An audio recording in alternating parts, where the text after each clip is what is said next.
Good evening, everyone. Welcome to another episode of Light Sports Ramble. I am joined by my co-host, Evan Watallison. As always, our pleasure to come to you. It's Monday night, Evan, so that means it's our Packer recap, and I'm not going to get into anything other than turning it right over to you. We all know what happened. The first tie ever with the new overtime rules. So I'm just going to let you get into the recap of the game because we have a lot to talk about. I know we're on a time constraint tonight. So just get right into the recap and, let the listeners know how this game went. Tie. I don't really know how to feel about that. They say a tie is like kissing your sister, but I don't have the sister to figure that, to compare that to. So I honestly don't know how to feel. And I think most of Packer Nation does not really know how to feel, and Viking Nation doesn't really know how to feel. I think we'll be a little bit more disappointed than the Vikings fans will be, being that we're fighting for the playoffs right now, and we needed that win. And it didn't look like we were going to win early, as early in the third quarter, Packers were down by 16 points, and at the start of the fourth quarter, they were down 16 points.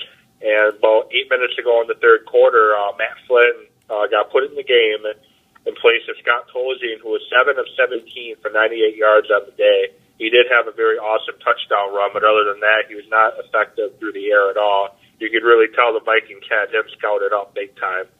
But Flynn came in, rallied the troops, ended the day with 218-yard passing on 36 attempts, which I didn't even realize he had 36 attempts in about a quarter and a half of football. But he got a touchdown pass there, and Flynn rallied. Between Flynn and Eddie Lacy, the troops were rallied, and the Packers ended up forcing overtime. They settled for a field goal on their first possession, gave up a field goal to the Vikings on the Vikings' first possession, and then just kind of exchanged it.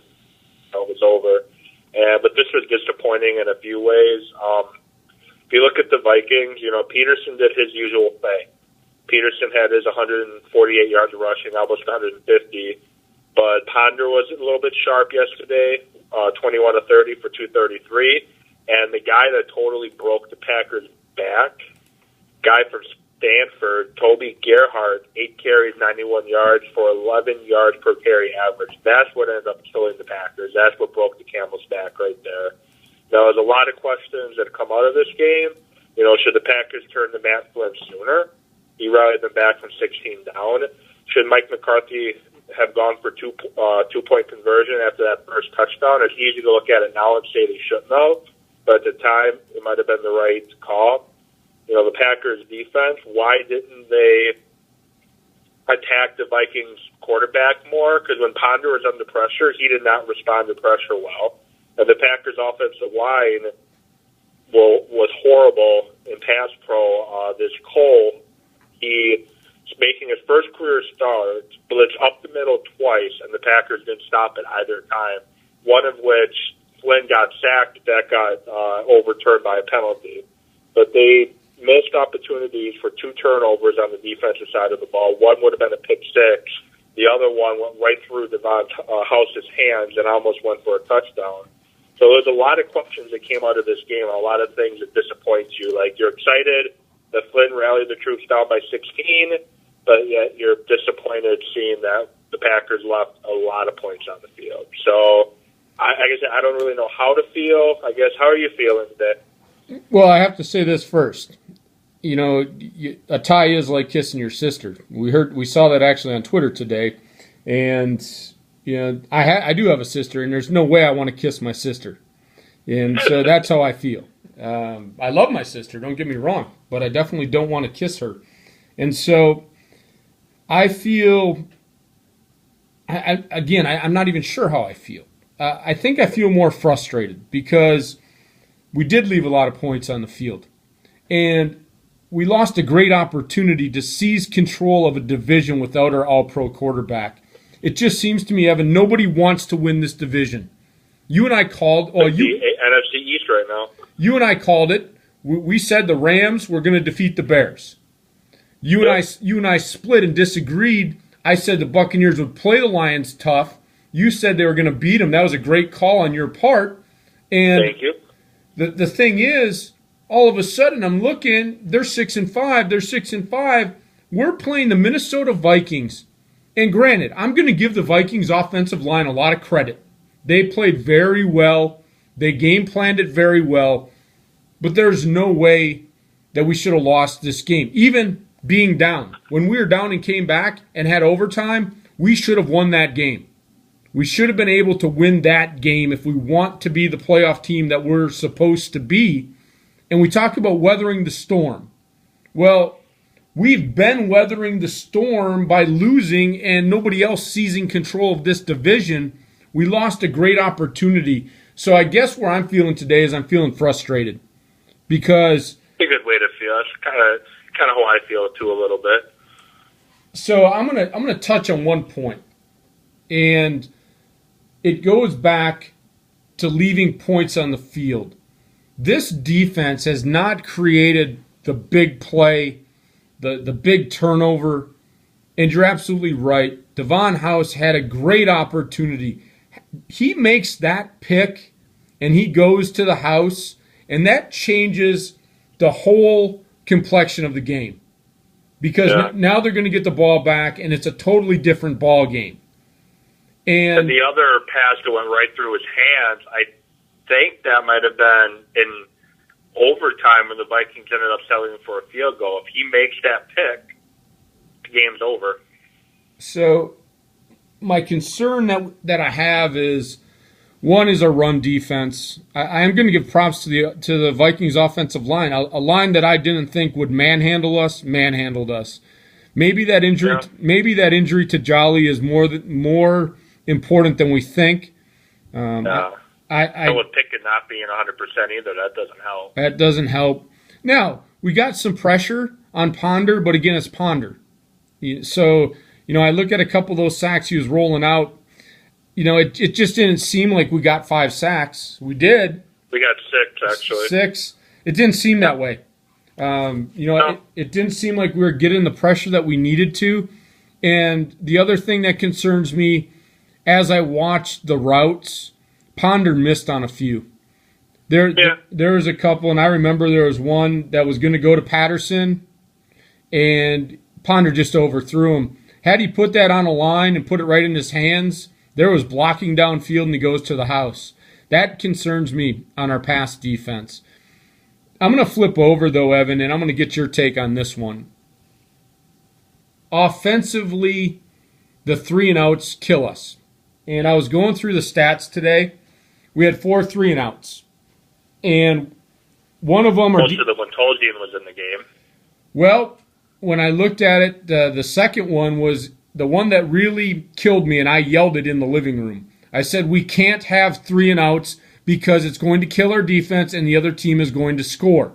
And we had a 3-and-out. We punted. The Vikings went down and scored a touchdown. Another 3-and-out. They got 3 points off of it. So my thing is, what do we have to do moving forward to at least establish a couple of first downs and not give them 3-and-outs? Because we also had a 3-and-out in overtime. Didn't come back to hurt us. But you and I have talked about this before. We don't rest the defense. We give them an opportunity to maybe get a couple first down and change field position. That's the big thing with the 3-and-out. We're not able to change field position. So how do you think we answer these woes for the 3-and-out, Evan? What does McCarthy have to do to establish an early rhythm? And I don't even care if we score every drive. I just don't want to be punting the ball after we get it back. Because we yell at the defense all the time for not getting the big stop, but our offense doesn't help them when we get 3-and-out. So what do you think McCarthy has to do to change that rhythm? Well, I think you're nailing it right on the head there, because if you look at the, the last point that you're making is yelling at the defense all the time and, not looking at the bigger picture. When Matt Flint came in the game, the Packers offense started moving the ball downfield, and the Vikings offense started to struggle, and the Packers defense started making the stops. They made 2 big stops in a row in that fourth quarter when nobody thought they could. And that's because Flynn was moving the ball down the field. And I don't know if it's because McCarthy's play calling changed when Flynn came in over Tolzien. I don't know. But the one thing I do know is when Tolzien was in the game, Tolzien doesn't throw the checkdowns very well. His strength is getting the ball down, pushing it down the field. And when you run first down for 1 or 2 yards, run second down for no gain, which the Packers did a couple times as good as Lacey was running, there were some possessions that Lacey couldn't muster much. And then you go for throwing it on third down. I was getting to the point that anytime it's 3rd and 8 or more, just punt the ball on third down, because that's how much faith I had in Tolzien converting a 3rd and long. And I think they just need some better play calling. And like I said, I don't know if the play calling changed that drastically when Flynn came in, but the Packers started doing things to get in better position with the chains on first and second down, so they had a bit more manageable third down. They were dumping it off to Lacey in the flats, and Lacey was, getting downhill. And I don't know if you recall seeing the hit that he put on Xavier Rhodes, but I'm sure Rhodes was sore in the morning after that one. I like that. But it's just pardon? I like that. I like that hit. And not to cut you off on this, I just want to throw the stat out because I have the stats up. Lacey, I think, tied career highs for receptions and yards. He had 6 catches for 48 yards. I can't remember a game where he had 6 receptions. So I think that's where you're going with that. Is Flynn was going to the check. 48? I had 46, but 2 yards difference, no biggie. Yeah, I have it on NFL.com. Pulled the box score up. Lacey has 6 for 48. Either case, it's the 6 receptions that stick out in my mind because Flynn did check down. And to kind of go into your point here, when Tolzien went in for an injured Wallace, we saw McCarthy kind of go probably a little bit more conservative with Tolzien. And you can chime in on this and let me know what your thought is. When Matt Flynn went in the game, it looked like McCarthy opened the game up and let Flynn go a little bit more downfield than we hadn't been doing in the first half. What's your take on that? I think they did, because you look at the fact that with Flynn in the game, they ended up doing the no-huddle offense. With Tolzien, they only did the no-huddle in the 2-minute drill. And they were right before halftime, for instance, when they were trying to get some points on the board. That's when the Packers were going the no-huddle. But with Flynn in the game, they were running some no-huddle stuff, throughout the time Flynn was in there. And that, I think, opened things up a little bit offensively too. And I think McCarthy had a little bit more faith in Flynn, even though he probably only got a handful of snaps in practice, and he definitely didn't practice the 2-minute drill at all in practice this past week. He had a little bit more faith in Flynn, I think, because Flynn is familiar with the offense. He's familiar with what the offense is trying to do, and he's familiar with the receivers in the offense, and your Burrows and your Nelson, your Jones, and he quickly got familiar with Boykin on a couple of those throws. But I think he opened the playbook up a little bit, but I still think with the playbook you're limited. Though with Flynn, I don't think you can do the deep ball quite as much, and it kind of showed yesterday. Yeah, we're not gonna get the deep ball, but the thing I think we're gonna get, Bud, is I think we're gonna get that 10 to 20 yard route that we can get over the middle, and I think, and we'll definitely talk about it. And just so the fans know, tomorrow is going to be Packer recap, our Packer preview. Packer preview because of Thanksgiving. So tomorrow we're actually going to preview the game. And that's going to be one of my points tomorrow is with Flynn in there, I think we can hit that seam. And against the Lions, it's definitely something we can do. When Flynn was in there, he looked very comfortable. I know you and I had our doubts when they signed him. But I'll tell you what, it didn't look like he had any elbow injury. What I'm thinking, Evan, and this just may be crazy, the only place that Matt Flynn can play quarterback is Green Bay. Because he looked okay yesterday, but he didn't look okay everywhere else he was. So maybe Green Bay is the only place that this guy can play quarterback. Yeah. Well, I think Green Bay fits what Flynn does well best. If you look at what Seattle tries to do and what Oakland was trying to do, and, he never even got a fair shot in Buffalo, I don't think. But, he did have the elbow issue. He had some elbow tendonitis. And Flynn looked good in the intermediate game. Like the dink and dunking it down the field. That's where Flynn looked good. But whenever Flynn tried to go up the field with it, that's where you saw the question mark on his arm. His deep ball didn't have the crispness to it, I'm thinking Christmas because we're getting so close, but it didn't have the Christmas to it that it had back in 2011 when he played the Lions. The ball was just, perfectly placed deep down the field. He didn't have that left in his arm, and that's where you are going to have the problem, which I'll get into tomorrow. But, Flynn coming into the game just kind of fired everybody up and almost rallied them for the win. It did. And so I'm going to go back and get back into the game itself. It was a great comeback. And you had mentioned something about the two-pointer, and it's funny. People say, why did he do that? Well, you know what? I was okay with that at that point because we didn't know how many more times we were going to get the ball. Yeah, the way the defense was playing, you didn't know. Peterson was running it down their throat. Gerhardt had just started running it down their throat. You didn't know how many possessions you were going to get.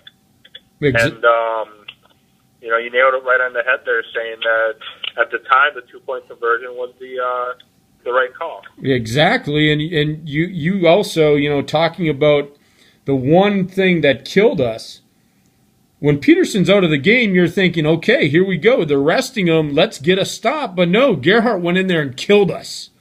He's no scrub at all. He's not like he's a big scrub. No, but to give him over 10, we gave him over 10 yards a carry, Evan. He's not that good. I mean, he's a good back. I'm going to give him credit because, to be honest, he's playing behind in my opinion, one of the best running backs to ever play in Adrian Peterson. And so he's not getting a fair shake, and it's going to be neat to see if he goes out and tests free agency because the guy's got some skill. But we were giving him, and the thing they were saying on TV is the arm tackling at the line. And we were doing it with Peterson too. We were arm tackling, and Gerhardt's a big boy. And if you try to arm tackle him, he's getting through that. And he was getting to the second level, and he was punishing us with some big, long runs.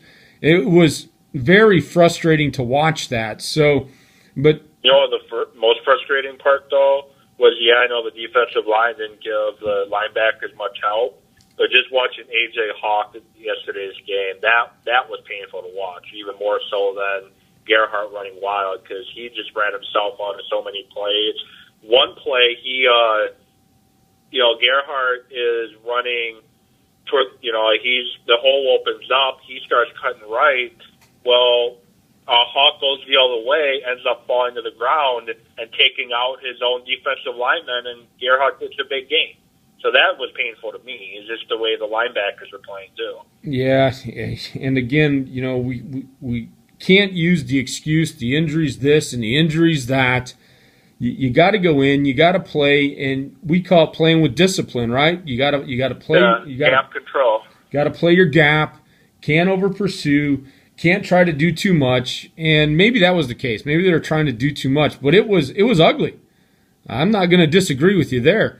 Some of that play was just downright ugly, and so part of me saying it's almost a blessing we came away with a tie. But as Flynn came in and that second half progressed, it just seemed like, okay, we're going to come back. We're going to come back. Now let's fast forward into overtime, though, Evan, and you and I have talked about this since week one. Our red zone efficiency in scoring touchdowns. We make this drive. It's bad even with Rodgers. Exactly. We were talking about it with Rodgers in the game. But now we get down and we got 1st and goal to go. And this is a chance now to put this game away. New overtime rules, I think most people understand these.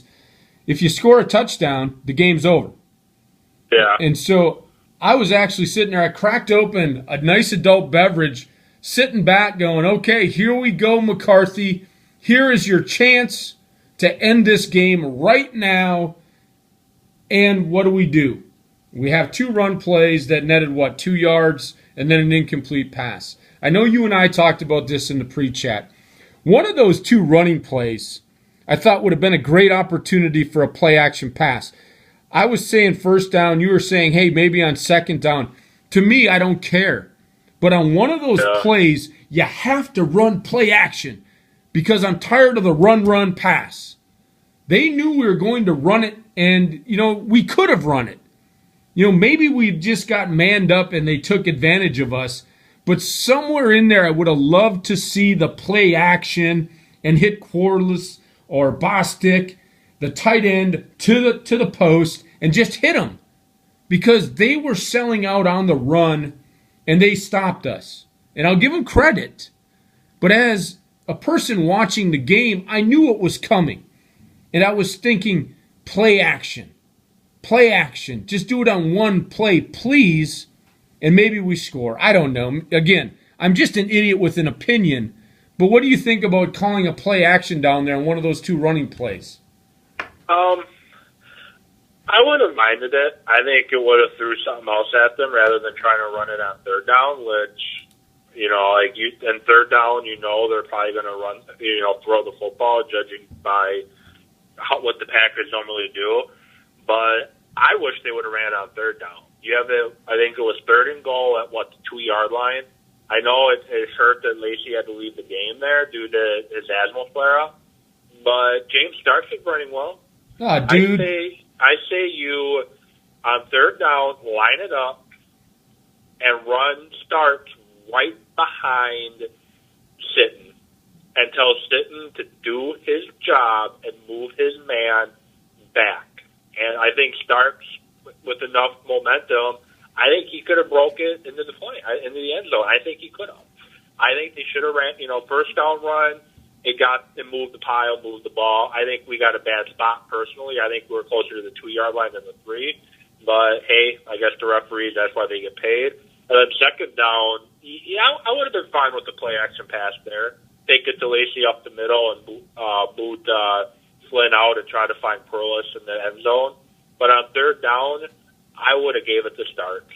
And I would have told Starks, run like you've never run before and keep those feet a churning and get those 2-3 yards. And I think they would have done it. The Packers were trying to talk all offseason about being tougher, being physical. That was the point to prove it. If you truly feel you have that edge on this team that they've been lacking the past couple years, that was the time to show it. Third down, 3rd and goal, 3-yard line, touchdown wins the game. Give it to Starks and tell him to go get the score. And I personally think they would have got it, but I didn't like the play calling on that sequence at all. I was fine with the run on first down. Second down, I would have been fine with the pass, but third down, I would have ran it. Yeah, you look at that third down play, and there was no chance. There was no chance the minute they snapped that ball. And at that point, I'm thinking, oh, great. Our defense, they're tearing us up on the ground. They've got plenty of time now to go down. I'm just happy that they kicked a field goal to tie it instead of going in and scoring. So I will give the defense some credit that they didn't give up a TD. But I was more. But they should have had a stop sooner. They had 3rd and 9, which the Vikings just happened to run the right play at the right time. They caught the Packers a dime, rushing the quarterback. They gave it to Peterson on a draw. It was just the right play call at the right time. But you had the Vikings in 3rd and long situations, I believe, twice on that series. Yeah, you did that, and that when they made that 3rd and 9 run with Peterson, that's when my heart sank. Going, oh my God, we just can't stop the Vikings offense. I saw the draw coming. I really did. I don't know. Because it was a perfect situation for it. Packers are in dime formation. Matthews has his ears pinned back. He's going at the quarterback. We're going to run a draw at Matthews. It was like the perfect play call at the right time. Yeah, it was. You got to give him credit. You got to give. And again, I'm giving the Vikings credit yesterday. They came to play. They have nothing really to play for other than to just go play for pride, and that's what they did. And that offensive line just took it to us. And I'll give them props. We couldn't stop them. So that's going to bring us, Evan, as we look, with this game. I got one last thing on this. And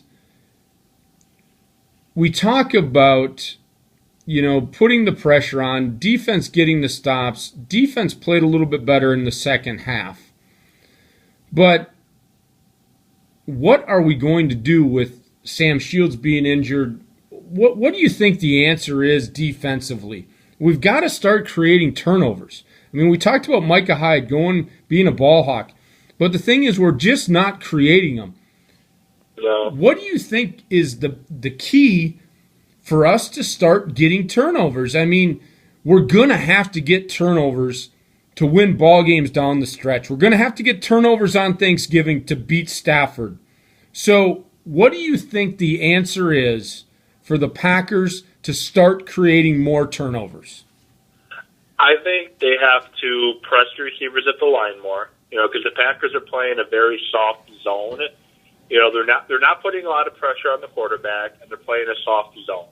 So the receivers and the tight ends are running wide open in the middle of the field because they're not doing a good job of protecting, covering their zones. And I don't care who the quarterback is, you give them all day to throw.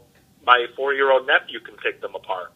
They have to put more pressure on the opposing team's quarterback, which Ponder did not respond well to pressure when they put pressure on him. So they have to put more pressure on the quarterback, and they got to. Granted, Calvin Johnson coming up, you don't want to press him, but you want to press the receivers at the line of scrimmage. Shields is out, fine. Devon House is a physical corner. Let him bump the receiver at the line. Enough of this, 5-10 yards off the ball, and let him bump him at the line. Tremont Williams, he plays good on the bump. Let him bump the receiver on the line. And I think if you knock the receivers off their routes just slightly, it's going to screw up the timing that the quarterback has. And when you're setting pressure in there, he's going to have to get it out even quicker, throwing it into an even tighter window instead of the patio door window that he's throwing it into now. But I don't like the fact that we're just playing this, we're going to rush 3 or 4 guys, and we're going to play a soft zone. Our corners are going to be 5-10 yards off the line of scrimmage, and we're just going to pass them through the different zones on the defense. Because they're being killed, and the safeties are playing horrible, and that includes Morgan Burnett. So I just think you got to get more physical and more aggressive on the defense and take more chances. That's why I love co-hosting with you, Evan. You read my mind. You actually complete my thoughts for me. The one thing that was my key to the turnover thing is not giving receivers a clean route. And what I mean by that is exactly what you were saying. We're playing 3, 4, 5 yards off of them. They get into their cut. They run wide open. Like I told you, Ponder missed Patterson on that one play. He was open, and if he puts it on a rope, he's gone. And there's another one, I think, late fourth quarter, that Ponder put the ball perfectly, but the receiver dropped, and the receiver had a seam. If he caught that, he's taking it to the house. Exactly. And the way that you change that up is exactly what you're saying. We need to see a little bit more physical play from our guys, and I'll tell you what, they got a mean streak in them. I've seen them do it. They did it in the Super Bowl run. So you know what? We've got to stop playing, and I'll say it again, we've got to stop playing like we don't want to make mistakes. Play to win. Stop playing not to lose. If we're going to not be going up and playing physical as we move on in this season, we're not going to make the playoffs. I'm sorry to say that. Because, I don't care how bad the Falcons are doing. If we're not going to bump those receivers, you know what? Ryan is going to tear us up. Because we've got to do exactly what you said, and we've got to disrupt them at the line. Even 1 second of timing in the NFL is key. And so I agree with you 100%. We start doing that, and we're going to put our defensive backs, our safeties in positions to make interceptions. And I'm just not seeing it this year. I'm just not seeing that disruptive cornerback play that we're accustomed to. I mean, we've been accustomed to it over the past couple of years, and all of a sudden we get away from it. And I'm tired of using injuries for an excuse, Evan. We've got talented guys out on that field that can do this. We've got to start doing it. Yeah, there's a gentleman that tweeted out yesterday on Twitter, his handles at NFL Draft Scout. He tweeted out yesterday that there is a lot of talent on this defense for a defensive coordinator coming in that's going to love to keep coach it, because some of these guys are just waiting to be coached. There's a lot of talent on this defense that they're not utilizing right now, that if they bring the right guy in, and I don't know if I'm starting to feel that it's not Capers. I'm starting to jump on that bandwagon a little bit. I don't think it's Capers. Whoever they bring in is going to love the talent they have on this defense right now. Yeah, that's going to be for a ramble after the season as to what we're going to do defensively, coaching wise. But that's definitely going to be a question that has to be addressed at the end of the year, no matter how we end the season. Even if we make the playoffs, even if we make a deep run in the playoffs, we've got to address how this defense is being coached. And that'll be something that you and I will definitely talk on, and I'm sure we'll have a very passionate conversation about that. But with that said, Evan, we've hit the 30-minute mark. I know you've got to get off to class tonight. So with that said, I am going to give our thanks. We have to give our thanks to our new home, which is your daily Cowboys football fix, Cass, and our website. Always great to be able to publish on there. Want to thank our fans again for Twitter involvement, for Facebook involvement. Just to let you guys know, we're also moving forward with the show. I had tweeted it out earlier. Evan and I are going to get onto Blog Talk Radio, which will be a live show. We're going to be able to add callers to our show, so we're excited about that. We don't have all the technical things worked out yet, but when we do, that's going to allow you guys to be able to call in, talk to us live, which is really going to add a lot to our show, Evan. I'm very excited for that.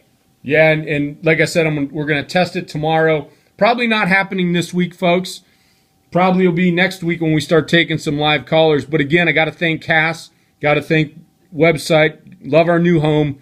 With that said, Evan, any last things for the listeners? Nope. Just excited to do Packer preview tomorrow, and hopefully we can, feel a little bit better than we do today, and be a little more upbeat and confident tomorrow when we do the preview. Yeah, I think we will be. I'm not very upbeat and confident right now. Well, the big thing, and we'll let the listeners in, the question I'm going to ask you tomorrow is, McCarthy hasn't named a starter yet, so we're definitely going to talk who should be the starter, and I think I know who I want to go with. I'm not going to let it out today. We'll let it out on the preview, but it is Packer preview tomorrow. New day because of the Thanksgiving Day game. With that said, we appreciate all of our listeners. We'll see you at the next red light. Have a great night, everyone.